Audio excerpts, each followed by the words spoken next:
Welcome everybody to the 12th chapter of the Bhagavad Gita, which is titled Bhakti Yoga.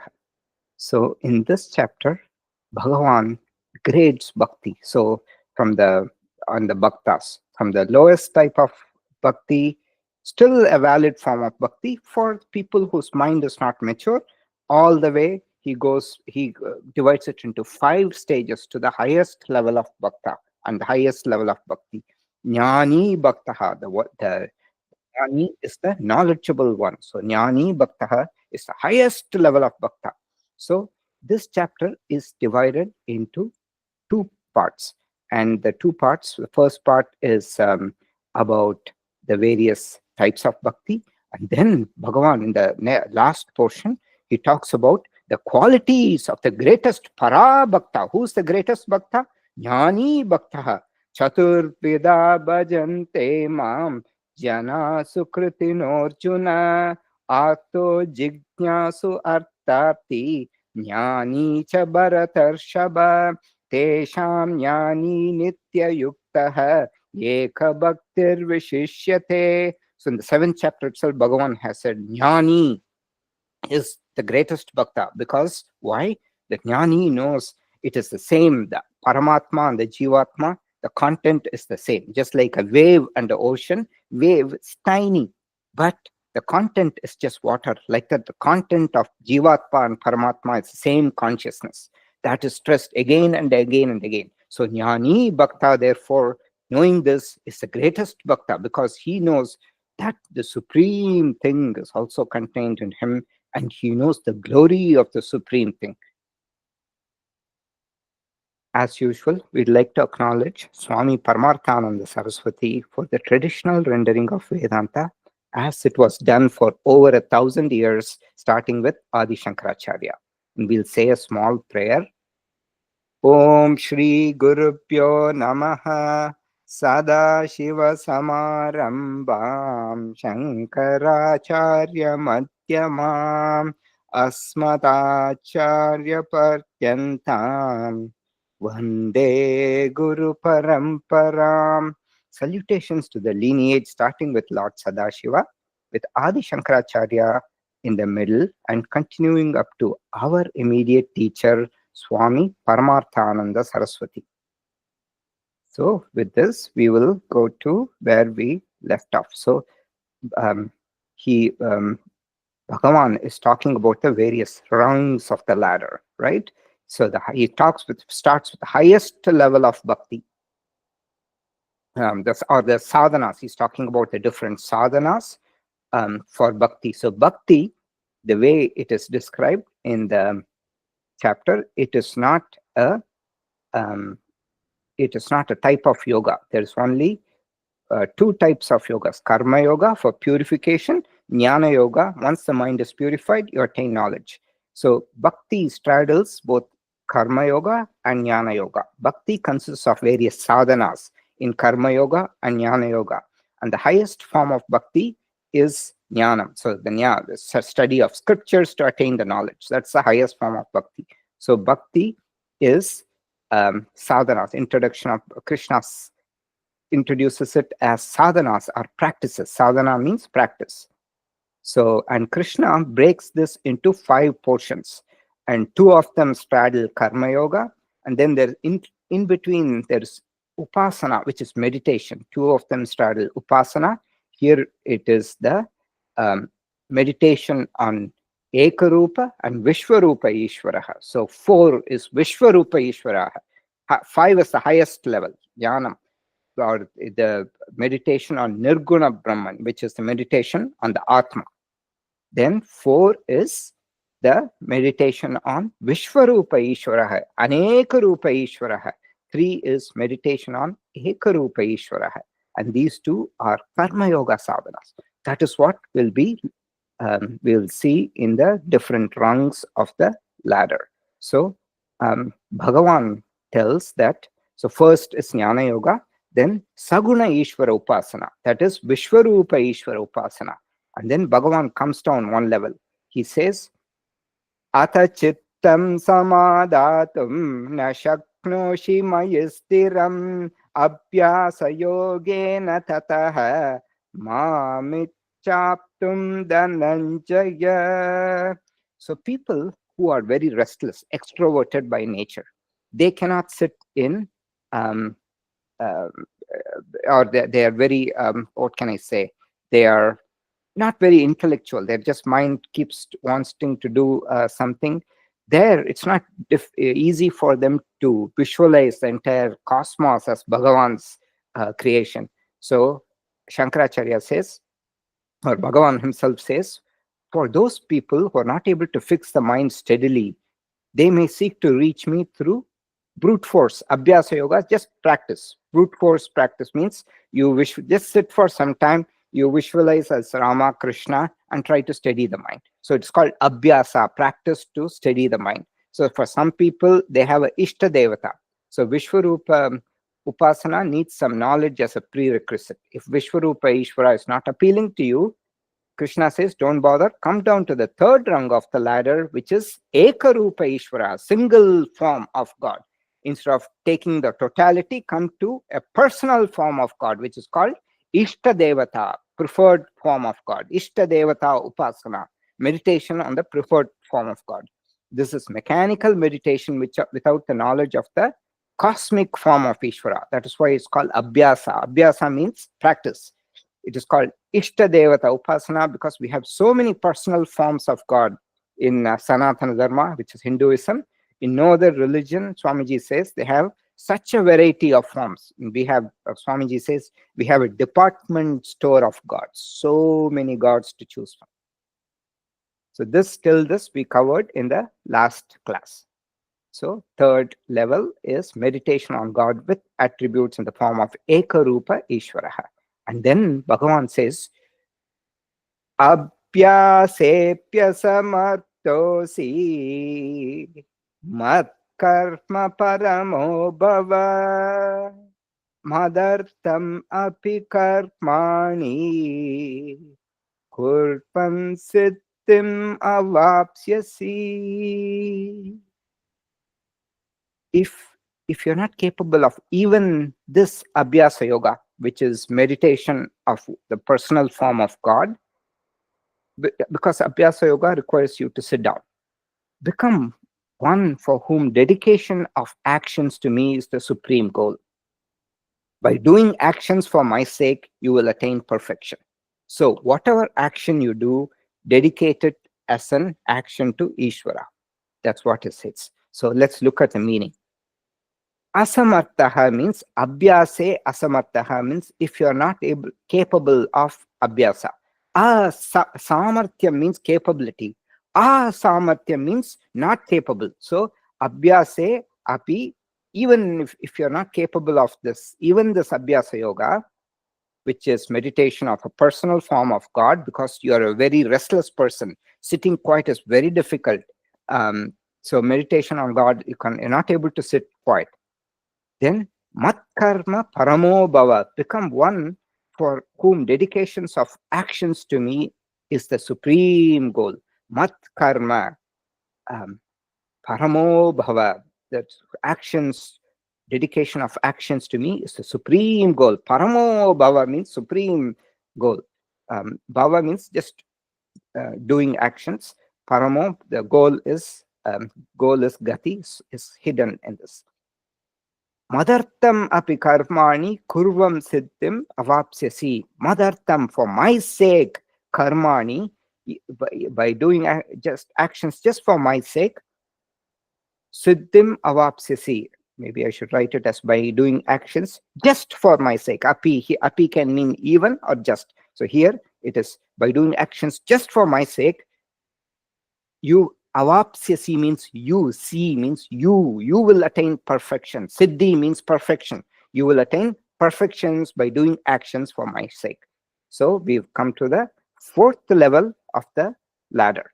Jnana yoga, the greatest, highest jnani bhakta, because they know Jivatma's content of Jivatma is same as content of Paramatma. Saguna Ishvara Upasana, next, the cosmic form of God. Then Abhyasa Yoga, simple, single form of God. Ekarupa, both these are meditation. So Jnanam, we saw it stands apart. These two are meditation. That is the upasana. Abhyasa yoga is also upasana. We saw that in the beginning, right? So upasana. Okay. These two, the aneka rupa, eka rupa upasana. And then Bhagavan is going to come to the next level of the ladder, which is karma ishvara arpanam. This is nishkama karma, doing all actions as an offering to God. So fourth level from the top. This is nishkama karma. Then Bhagavan comes one more level. Ataitad apyashaktosi kartum madhyogam ashritaha sarva pala tyagam tata kuru yatatma. Ata, if etadapi, even this you are not able to do etad api ashakto asi. Shakta means capable. I mean, ashakti is potency. Ashakta means you are not able to do this. If you are not to do even this, not able to do even this, kartum madhyogam ashritaha. Madhyogam ashritaha means taking refuge in my yoga. So here yoga is used in the word of splendor. Remember in the 11th chapter, he says, Pashyame yogam aishwaram natumam shakyase drashtum anenaiva swachakshusha divyam dadami te chakshuhu Pashyame yogam aishwaram. You cannot see me with your ordinary eyes. Therefore, I give you divine eyes. See my yogic splendor. You see, yoga maishwaram, my lordly yoga, which is splendor. So here, yoga is used in the word of splendor. Lordly splendor, yogam aishwaram.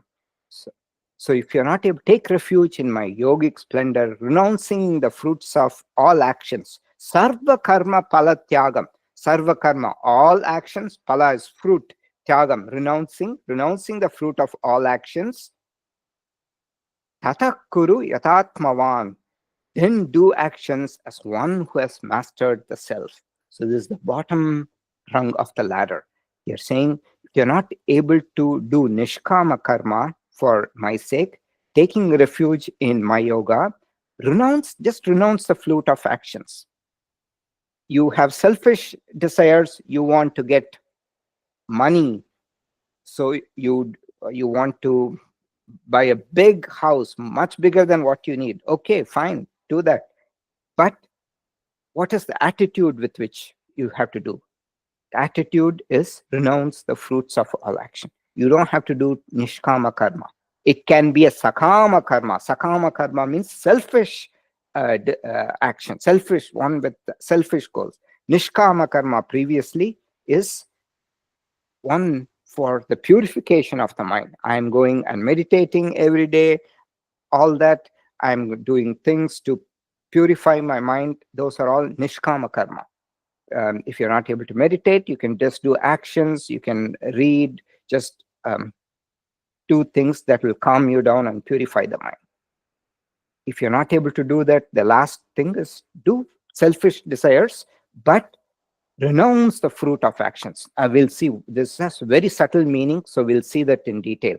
Yatatmavan, as one who has mastered the self. That's important. So when a person does sakama karma means selfish activity. So in here, the two gradation between the fourth rung and the fifth rung is that fourth rung is nishkama karma, where you're doing all actions dedicated to me, not for selfish needs. It can be even charity, where you're doing this for a higher goal, Bhagavan. So that is nishkama karma. But the last rung of the ladder is sakama karma, selfish desires. So when a person does selfish karma, he certainly expects he or she certainly expects a worldly result out of it. When somebody wants to work hard to earn money to buy a house much bigger than what they need, they are not doing it as a service. They are not doing it for chitta shuddhi, which is purification of the mind. So here Krishna says, dedicate that sakama karma as Ishwararpanam. And when the fruit comes, palam comes, you can take that palam yourself. You don't have to give it to the society. That is, when the money comes, you can have all the money, be selfish, enjoy the result. But Krishna gives a warning. He says, when you are enjoying the benefit, karma palatyagam, do not think it, don't have your ego and think it came because of your great activity. So he says, do not call the accomplishment as yours. You take it as Ishvara Prasadaha. Once you take everything as Ishvara Prasadaha, even the selfish actions, that is the grace of God, that's why you got these fruits, then even the selfish actions will purify, have the capacity to purify the mind. So that is the catch here. When you think all the fruits, you work hard and you get a lot of money, when all the fruits is because of your ability, it increases your ego. So you will become arrogant. When you think that it is because of the grace of God, because you did not, you wanted to work for the goal, but you mastered yourself. Every day you're not thinking about the goal. You are looking at perfection in the action. You're taking refuge in the yogic splendor. My yogic splendor means you are thinking, okay, I'm doing it with a higher attitude in mind, which is I'm doing it as Ishwararpanam. I'm just surrendering. I'm just doing my task. Yes, I have a selfish desire. I want to get a big house. I want the money. But I am doing it with a clean mind, which means every day I think of it as an offering to God. Then when you get the fruits, don't think it is because of your great work. Think it is because of the blessing of God. Then it'll purify your mind. Otherwise, it'll just be a selfish desire. It's not a bhakti. Is it clear so far? So I'm not able to see anyone's faces. Everybody has a video turned off. Usually Patya has video on. She's not here today. Is it clear? Georgia, Jayalakshmi ji, Ravi. So we've seen 5 rungs of the ladder. Jnanam, the highest bhakta. Saguna Ishvara Upasana. These two are meditation. And then it is Karma Yoga. So why is it? Because this is how in the Shastras it is defined. Karma Yoga. Sometimes Bhagavan here mixes Upasana with Karma Yoga, but in the scriptures, a little more gradation is given. Karma Yoga, extroversion, activities, extroverted activities. Upasana, introverted activities. Jnanam is separate. Jnanam is knowledge. To get to Jnanam, which is study of the scriptures, you need to purify your mind first. So, extroverted, this is called Yama Niyama in yoga. Upasana, it is Dharana, Dhyana, and Samadhi. It is only when the mind becomes still, it is fit for understanding knowledge. So, here there are 2 bhakti sadhanas. Here there are 2 bhakti sadhanas. Jnanam is always separate. That is the 5 rungs of the ladder. Jnana Yoga, Saguna Ishvara Upasana as Aneka cosmic form, the Vishwarupa, and then Abhyasa Yoga is simple meditation on a single form of God. Both are meditations. Then he's using different terms. I mean, it's because it's a poetry, Bhagavan is using different terms. Karma Ishwararpanam, Nishkama Karma, non-selfish things for a higher goal, charity, all that. This is Sakama Karma, but with Karma Palatyagam. Selfish desires, but you're doing it with a clean mind. That is, you're just doing it to elevate yourself as an offering to God. But still, I want to earn money and I want to enjoy the benefits. That's okay too. Okay, so renouncing the fruits of actions, actions practiced with self-mastery to elevate yourself. Yoga karmasu kaushalam. In the second chapter, Bhakti Yukta Jahati hai ube sukrita dushkrite tasmad yogaya yutyasva yoga karmasu kaushalam. Um, yoga is skill in action. Buddhi yukto jahati hai ube sukrita dushkrite. Yoked in knowledge, buddhi yukto ube in both pleasure and pain. Sukritam, dushkritam, both in good and bad. Tasmad yogaya yujyasva.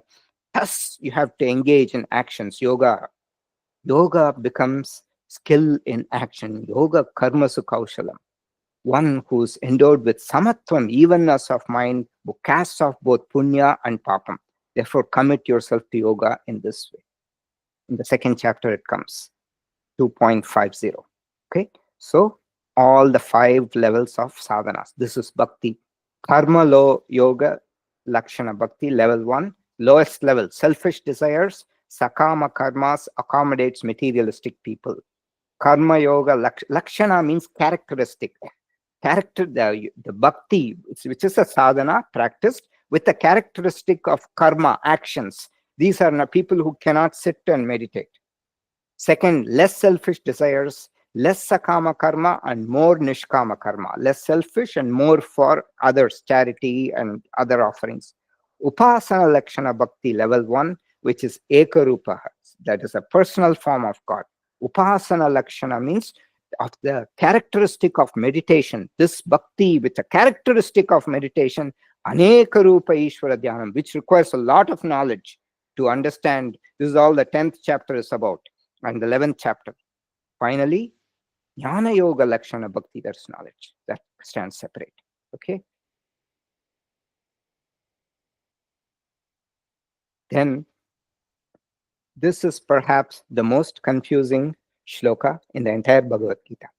Bhagavan likes to play tricks, right? He likes to say one thing, confuse, and to pull the leg, see if Arjuna is listening and we are listening properly. So, Bhagavan plays a trick. Let's study the shloka. Shreyo ki jnanam abhyasat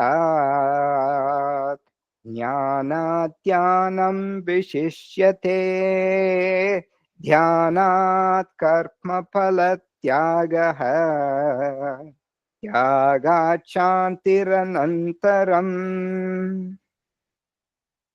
He says, Shreyo hi jnanam abhyasat.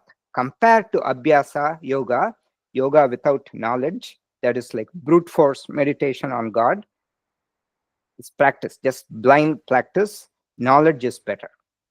Okay, he says that. This we can believe. Knowledge is at the top rung, right? Previously we saw knowledge is at the top, abhyasa is here. So no contradiction here. Then he says, Jnanatyanam vishishyate.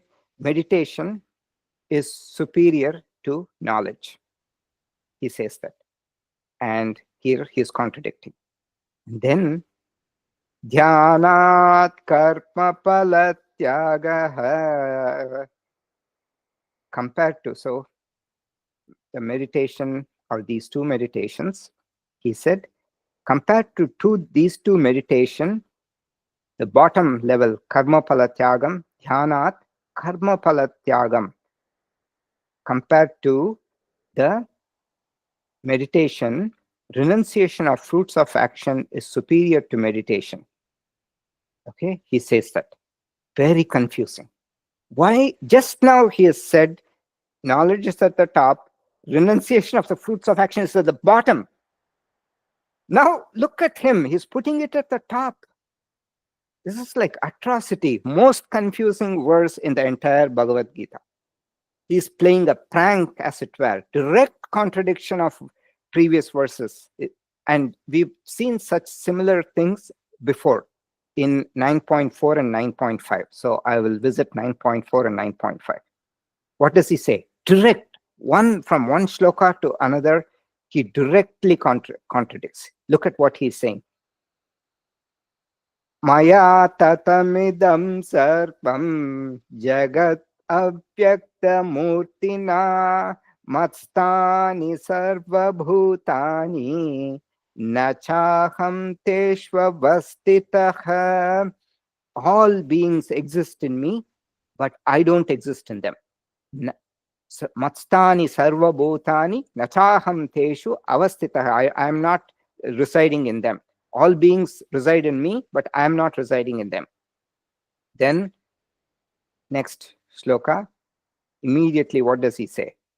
He'll say, Nacha matstani bhutani. Beings don't dwell in me. Previously he says, all beings dwell in me.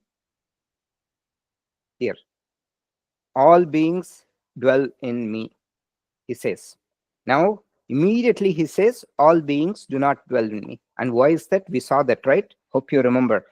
By it is, he's talking about a concept called mithya. By saying, oh, they do reside, but they don't reside. It's like dream. Dream seems real, but it's not real.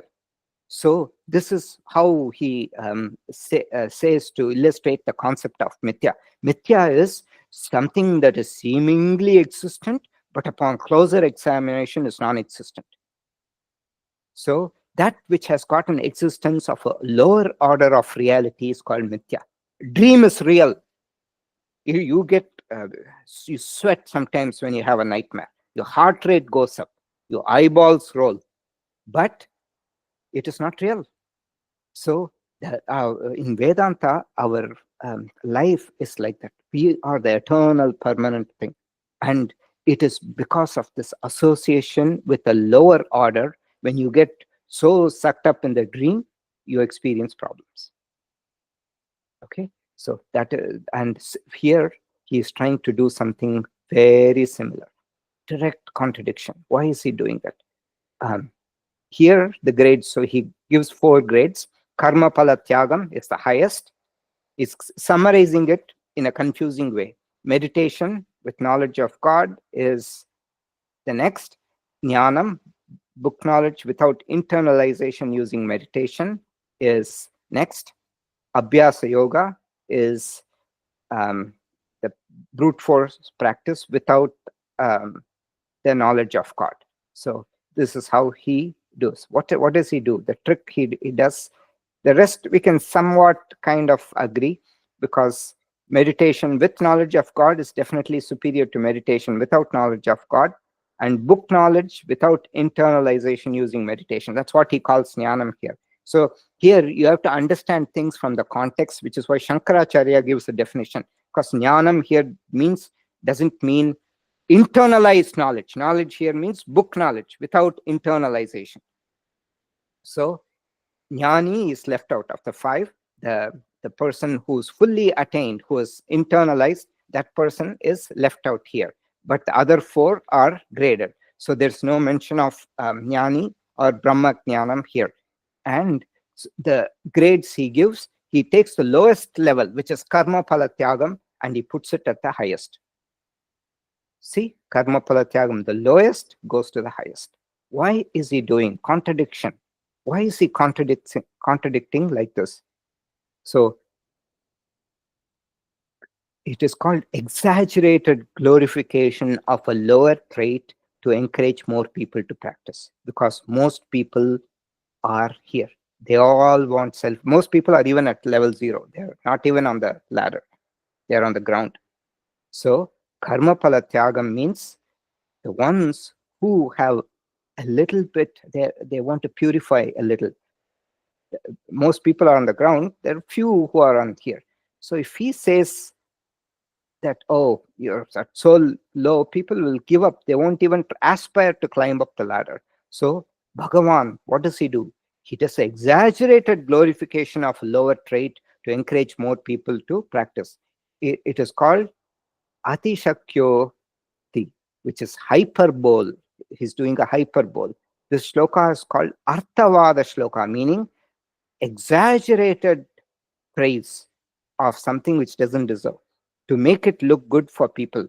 Don't worry, what he's saying is, all these people, for most people, these are not okay, because they're just not capable. They'll be wasting their time and they will give up.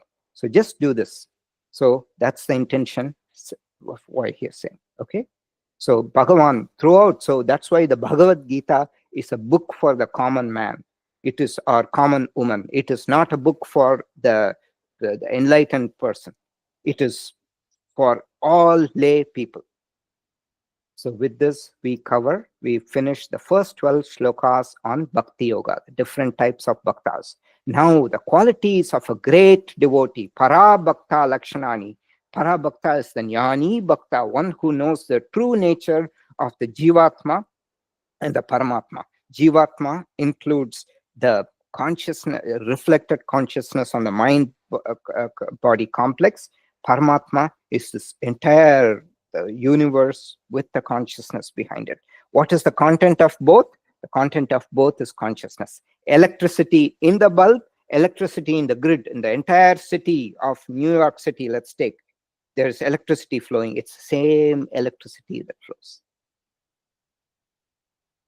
So here you will see some of the most beautiful shlokas, worth remembering. It will just melt you.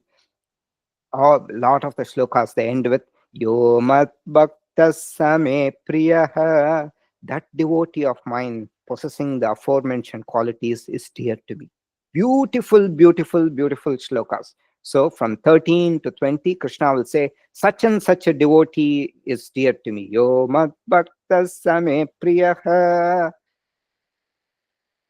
Jnani, the wise, as the greatest bhakta, devotee. So we've seen that in chapter 7. I have chanted that shloka just now. So 4 types of people approach me. Artho, jignasu, artharthi, jnani cha bharatarshaba. Those who are distressed, seekers of wealth, seekers of knowledge, and the wise. And of those people, who's the most dear to me? The Jnani Bhakta is the most dear. Of them, the Jnani, whose ever steadfast and undivided devotion is superior. For I am extremely dear to the Jnani, and they are dear to me. And he gives a consolation. All these people are great. Udara sarpaye vaite jnani tvatmaiva me matam astita sahi yuktatma ma me vanuttamam gatim. Beautiful, beautiful shloka. So Bhagavan is very nice to everybody. He says they are all exalted. He says all these people, udhara sarva evaite. However, the jnani I deem to be my very self, because the jnani knows the essential content is the consciousness. So very powerful and beautiful shloka. So this is what we will study, the characteristics of the Parabhakta. So here a lot of the shlokas are combined together. This is one full sentence. So we will see 13 and 14. Adveshta sarvabhutanam maitra karuna evacha nirmamo nirahankaraha samadhukkatsuka hakshami santushta satatam yogi yatatma drida nishchayaha mayarpita mano buddhihi yo mat bhakta same priyaha. See, it ends with Yo mat bhakta same priyaha. That devotee of mine is very dear to me. Who is dear to him? He describes the qualities of the Jnani Bhakta, the greatest Bhakta. What are the qualities? Adveshta. Dveshti means hateful feeling. Adveshta, one who has no hateful feeling towards Sarva Bhutanam, all beings. Maitraha, Maitri, Mitra means friend. Maitraha means who is indeed friendly. And Karunaha, compassionate. Nirmamaha, who is free from the notions of mine. And Nirahankaraha, I, of mine and I. Mine means possessing everything. I means I am great. Okay? Ego. So, Nirmamo Nirahankaraha, Sama, Dukkha, Sukhaha, Kshami. Kshami means calmness. So Kshama has 2 meanings. Shama also means forgiveness. Kshama. So this is not Shama. It is Ksha. Kshami means it is calmness. So Here it means calmness. It means the one who's tranquil. So it refers to a yogi, a tranquil person who's balanced in dukkham and sukham, who's balanced in sorrow as well as in pleasure. Now, Swamiji always will insist on this. So the way to chant is samadhukha. This two dots here means dukkha. It is not dukkha, it is dukkha. Samadhukha sukha shami. So here, that when you have ksha and two dots before that, you have to pronounce the whole thing fully. So you can't say samadhukka sukha kshami. No, sukha kshami. So it is samadhukka sukha kshami. These are rules of grammar, and Panini has an entire aphorism, a sutra for this rule. Panini is the one who framed the rules of grammar. So these two shlokas are about the Jnani Bhakta, or the Para Bhakta, the supreme devotee. Lakshana means characteristic. Okay, Jnani Bhakta Lakshanani, the characteristic of or the behavior, the conduct of this Jnani. What is conduct of Jnani is this Advaita Jnani, one who knows that his essential content is the same as that of the Brahman. Krishna wants to talk about such a bhakta's lakshanam or characteristics. Why? It has two purposes. Swamiji says the first benefit is that once I know the benefit of this knowledge, I will be tempted to practice these sadhanas, practices. It is a clean marketing method by Krishna. So he says, okay, all this has beautiful, great qualities. One, see how wonderful it'll be if you're balanced in sorrow. What a great state of mind. To get to that state of mind, you have to practice all the things that this person had done. So marketing. Second benefit, whatever be the natural traits of a jnani, they should become a sadhana for us. So a jnani who's calm and composed and not restless. So when you see such a person, we are very restless, in their presence we'll try to be calm. We'll try to calm our body, ground ourselves. Okay, so whatever the natural traits of a jnani be, they would become something for us to practice. Naturally, it's difficult for us to sit still. We'll be looking at the phone, all that. But when we see this person, so when we chant the Bhagavad Gita with Swamiji, he's able to sit for 3 hours in one place. Whereas we will be looking at the phone, going to the bathroom, all that, drinking water, and he will just sit there for the entire 3 hours without moving. The entire Bhagavad Gita he will chant. That is something to aspire for. So do you see that? That is a thing. If actually this chanting that to do, it's like a marathon. You're training your body to attain. It is a supreme siddhi to be able to sit like this and focus on something. Your mind gets purified. So that is the reason why Bhagavan is paying so much importance and describing a lakshana, the characteristics of a jnani. And then continuing, santushta satatam yogi.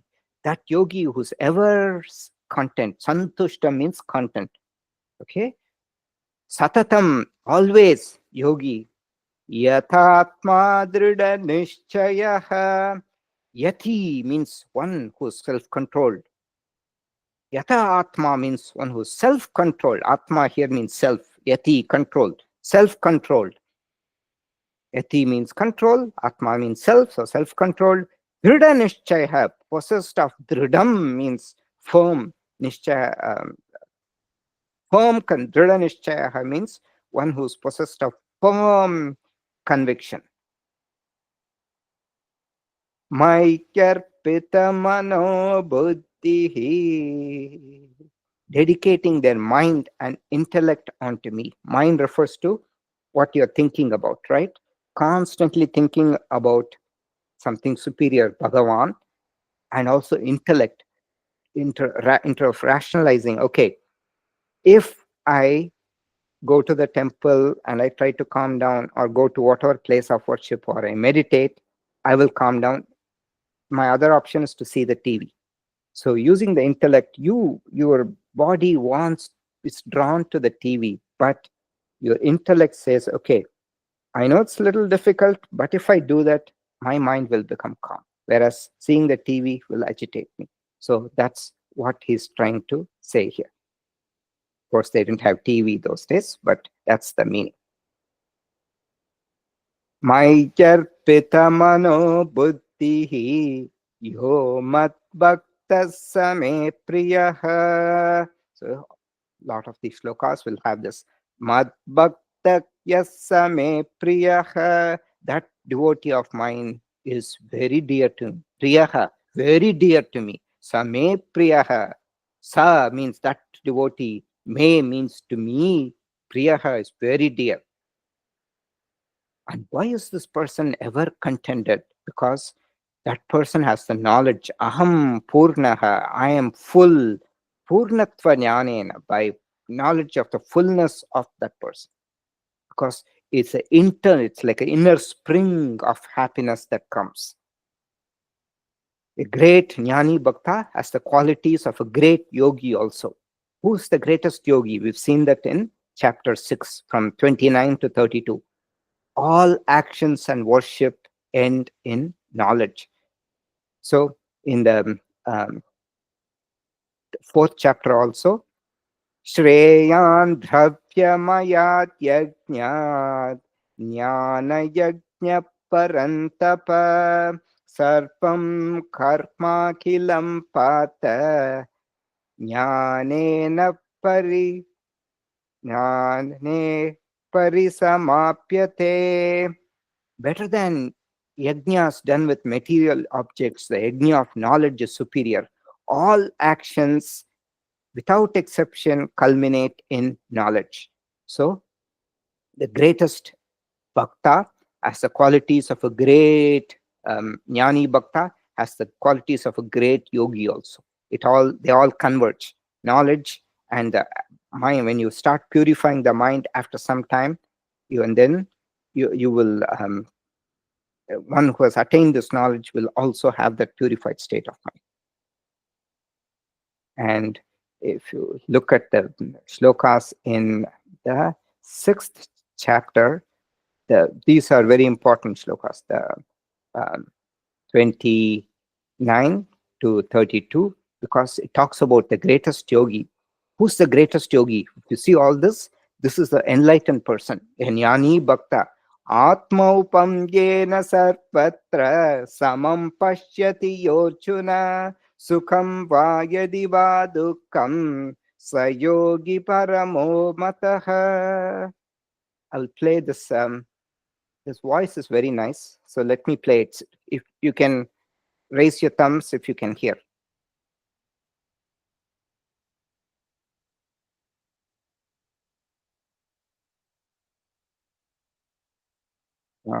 Okay. Let me see. Let me share again. Sorry, it didn't. Same problem happens every time. Okay, now let's see. Okay, now tell me.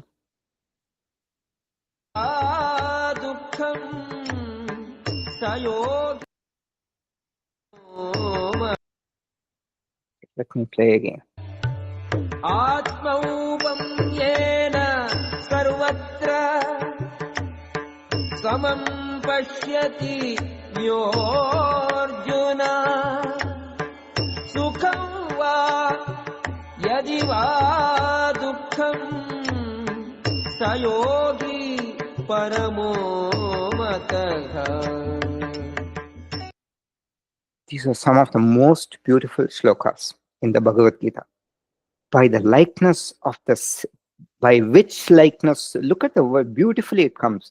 Atma upamyena sarvat, by which likeness of the self one sees the same everywhere in all beings, who is the same in pleasure and pain. That yogi I regard to be the highest.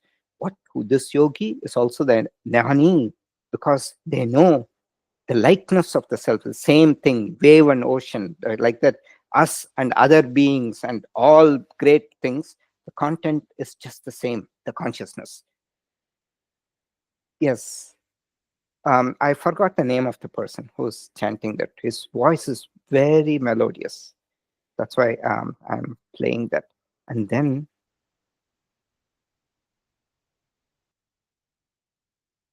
29, 30, 30, yeah, verse 30, yeah.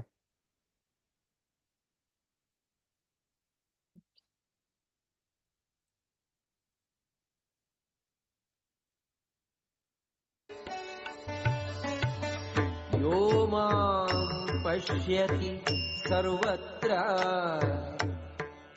सर्वं च मयि पश्यति तस्याहं न प्रणश्यामि स च मे न प्रणश्यति.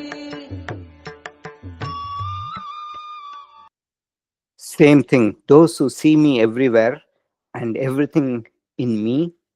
So again, the qualities of a jnani. So Bhagavan is talking about the greatest yogi. And all these are the jnani bhakta's characteristic. So